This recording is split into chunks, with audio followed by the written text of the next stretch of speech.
Okay, I'm not really sure where to begin here. I know these videos will be too long to like send anybody via text, so I'll probably post them to YouTube and then send all my friends links to that. So I was in the process of getting kind of a relatively accurate measurement for my steps. And for those that don't know, there's my steps, and they're extraordinarily steep.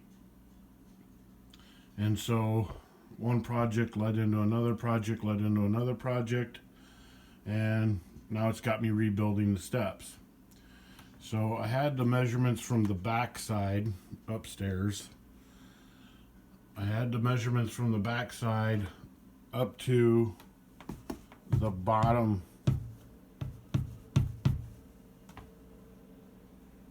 riser right here. And I know I want to extend just one step, and I'll back up here a little bit so you can see. I just want to put one step right here, and that, like I say, that'll give me about 10 inches of room. But then that 10 inches goes into, if I have 10 steps, that's an inch per step that I can stretch my steps out. And I'm gonna stretch it out more on the back side upstairs, so I'm gonna have plenty of room, I think. So, but I started tearing out the carpet down here so I could get kind of a better measurement. And of course, wow, it stunk. It was horrible underneath there. And of course, they put,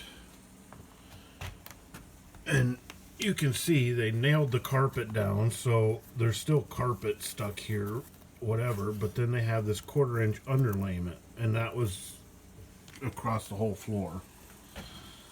So I tore that out, and unfortunately that doesn't want to come out in chunks much bigger than that, so that took forever. Now the good thing is they did have like a tar paper underneath there, so once I got all the underlayment tore out, and I mean there's just that to go outside yet, but at least the smell got a lot better. Some interesting, really interesting things, that's why I want to make the video, kind of for a record for myself. But I know for a fact that this right here is the old exterior wall. This house was built before they had indoor plumbing, and so the bathroom and then the laundry room, which is right through that door there, they were added on at some later point. So that is the exterior wall, or the old exterior wall at one time. And I just think it's interesting, this you know, I'm pretty sure that this stuff then is the original old wood flooring. And one interesting aspect about that, and I don't know for sure if you can, yeah, you can really see that, you know, I'm sure they had the old big base mold going across there. So, but okay, I got all the underlayment tore out up to the wall. And then this one section here, I just wanted to kind of get an idea, and they had this kind of patchworked in. There were little chunks of like new lumber and everything else, but then, so I tore out some of the original flooring. And again, another interesting aspect that I don't know for sure, but you can tell here where it looks like they spliced in to the flooring underneath the kitchen. And that water is because my garbage can I'm using had ice on it, so that's where the water came from. But I tore out that original flooring, a few pieces, and like I say, they had some patchwork stuff done in here that you could tell was new lumber. But so this is the original subfloor right here. And one thing I want to point out, I mean, first off, I can tell from the basement looking up that they, you know, they didn't really care. They just took boards that didn't matter and just spread them out across to make a floor.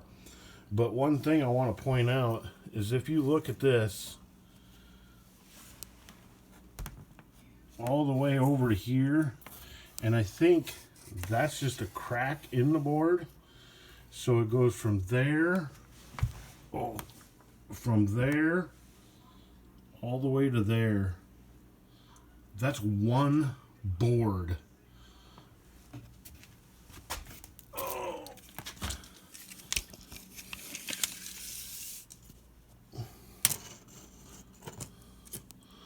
That board was almost 19 inches wide, almost 20.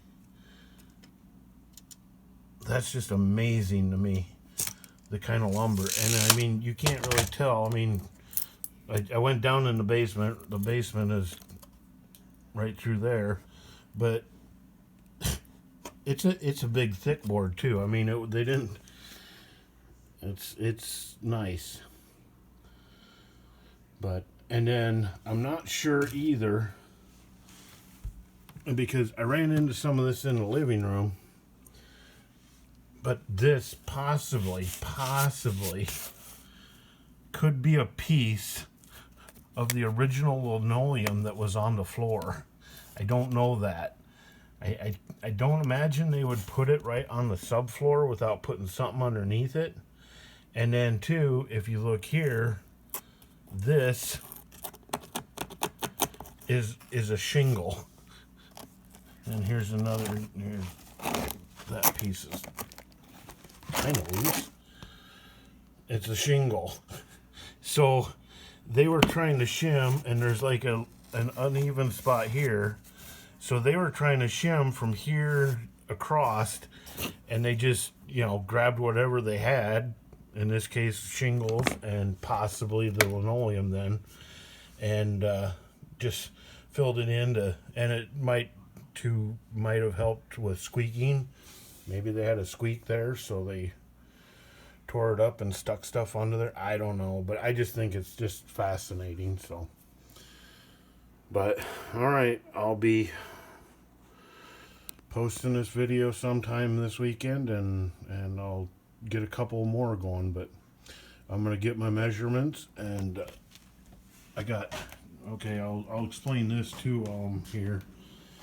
I got my stringer boards in the house here, so I can draw them out and cut them, and hopefully I'll be doing that here shortly. But I do have one issue that I did not think of, and that's how do I get that great big long board around this corner and up against the wall there. And I'm not exactly sure how that's going to work, but I'm a pretty smart feller, so I'll figure it out.